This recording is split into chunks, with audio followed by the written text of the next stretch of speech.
Okay mga kababayan, Chris Ulo po at welcome back po ulit dito sa ating YouTube channel. Ito mga kababayan, naaalala nyo ho ba yung binitbit ho ni Senador Marcoleta? Na-witness ho dyan sa usapin hong maanumalyang flood control dyan ho sa Blue Ribbon Committee. Na hindi ho natin alam kung saan niya ho inarkila tuloy. Hindi ho natin alam kung saan ho galing ito si Orly Godesa. According nga ho kay Senador Pampilo Lacson ay nagkagulatan daw ho ang Blue Ribbon Committee, pati ho siya na-shock na itong si Senador Marcoleta bigla na lang hong may binitbit na hindi ho alam kung saan ho galing lupalop. Hindi raw pinaalam sa kanya. Kagulatan na lang daw, may bit-bit na aso tuloy. Sorry po, sorry. May bit-bit. May alaga kasi ako mga aso rito. Nagulat na lang ho, may bit-bit hong tao ho ito si Senador Marcoleta. At kung ano-ano ho inihayag doon. Yes, yung may mga mali-maleta raw na bit-bit ng mga 20 sasakyan, pumasok daw sa ganito, ganyan. Tapos si Martin Romualdez, kinanta, kesyo ganito, kesyo ganyan, di-deliver sila, ganyan. O alam nyo ho ba, mga kababayan, mga ka-analyze, magmula ho doon sa nangyaring araw, kasi isang araw lang naman ho na kita natin ito si Orly Godesa sa Blue Ribbon Committee. Magmula ho nun, di na ho naulit.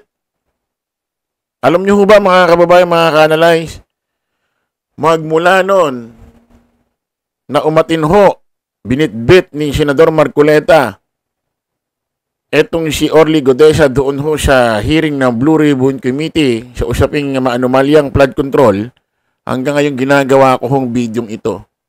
Hindi na ho nila nakita. Wala na silang balita kung ano na nangyari ho rito kay Orly Godesa.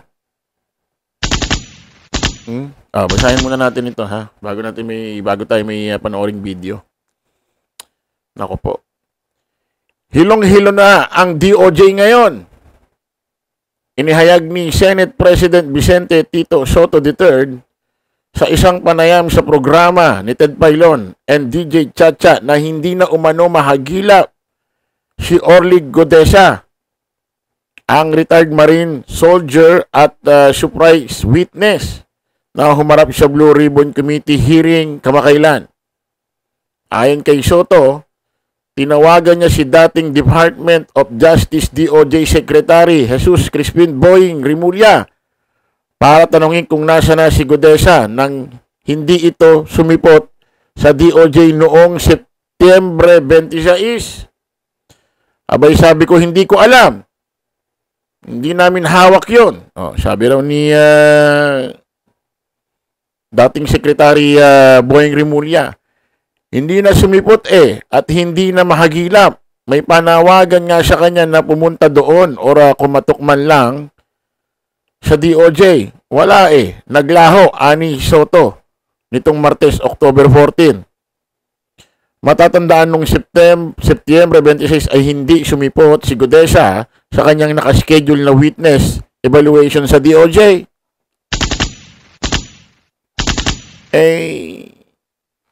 Sa bigat ho ng mga isinalaysay ho nito ni Godesa, totoo man o hindi. Siyempre, kung totoo ang kanyang mga salaysay, may magagalit sa kanya. Kung hindi man totoo ang mga salaysay niya, peke, may lalong magagalit sa kanya dahil sumira siya ng tao. So, napakadelikado ho ng buhay ho nito. According ho doon sa kanyang affidavit na ginawa, nangihingi siya ng protection. Mapunta sa WPP, Witness Protection Program. Nakakapagtaka, nung kausap niya na si Bato de la Rosa, hindi niya na raw kailangan. At makakaabala, nagbago ang isip. Matatandaan niyo, sabi nga ni Senador Bato, kailangan sa sobrang bigat ng iyong mga isinalaysay, abay, kailangan bulletproof ang iyong sasakyan, sabi ni Bato. Dapat ay mag-ingat ka. Ha? Delikado ang buhay mo. Sabi ni Senador Bato de la Rosa. Oh, pakinggan muna natin itong ano. Baka sabihin ng mga DD-shit fake news itong ating binabasa. Pakinggan natin.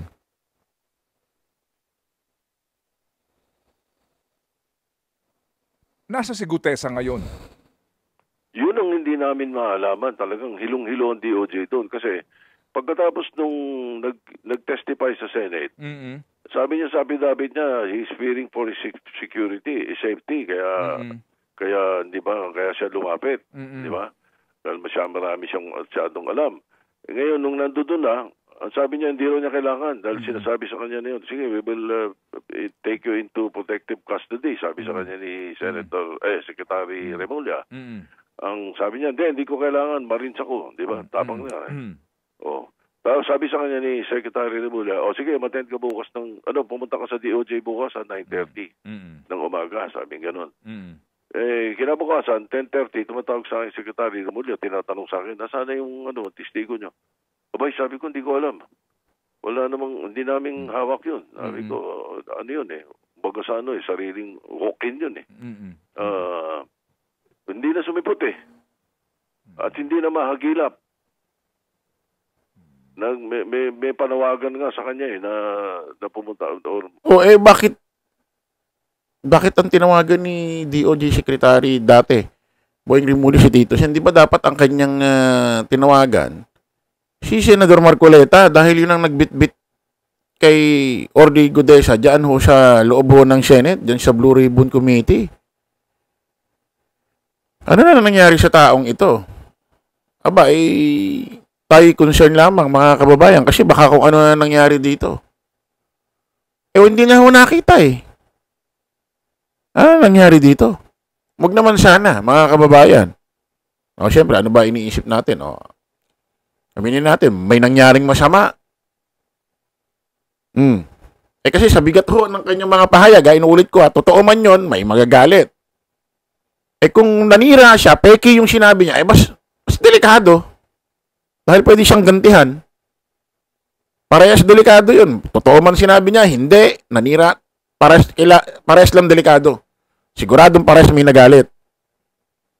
Hindi na rin nakita. Sus Maria Josep. Kumontak man lang sa DOJ. Wala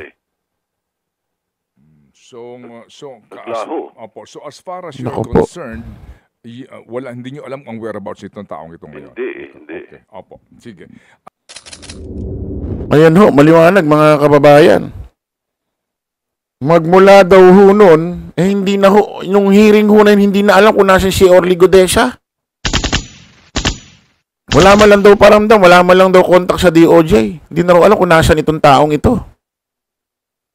Ano nangyari? Dapat ang mag-update na ito dapat ang mag-asikaso na ito, magpa-imbestiga or mag-locate ng taong ito. Dapat si si Senador Marcoleta. Dapat cargo niya yan. Dahil siya ho ang nagharap sa taong bayan niyan dyan sa Blue Ribbon Committee. Meron bang ginawang pahayag na si Marcoleta rito kung nasa na itong taong ito? Malamang may nagtanong sa kanya kung nasa na ito. Nasa na ito. Kasi nga inuulit ko sa bigat ho ng mga pahayag ho na ito, siguradong maraming nagalit. At kung peki naman, nakapanira siya ng tao, mas maraming galit. Especially yung siniraan niya.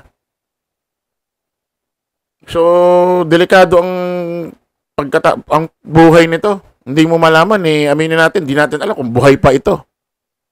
Sabi nga ni Senador Bato, sa bigat ng mga sinabi mo, delikado ka talaga. So, dapat maimbestigahan mo ito, malocate itong taong ito. Kung nasa na. Kawawa ito. Dapat pala matanong din yung pamilya niya kung may alam.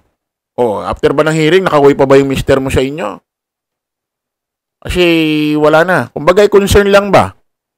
Diba? Kasi galing ho doon sa Blue Ribbon Nako. Nangyari na. So, abang-abang tayo mga kababayan kung ano hong nangyari na ho rito kay Orly Godesa. Inuulit ko lang ho, according kay Tito Sen, magmula nung nag-guest, dinitbit ho ito ni Senador Marcoleta sa Blue Ribbon Committee at may dyan sa usaping manumal ng flood control. Hanggang ngayon ginagawa ho natin itong bidyong ito. Hindi na ho malukit, wala na silang balita. Sabi, pupunta raw sa DOJ kinabukasan, di na raw sumipot. Wala na nga raw balita eh. Okay mga kababayan, kita-kits po tayo ulit sa panibagong vlog. Bye-bye po.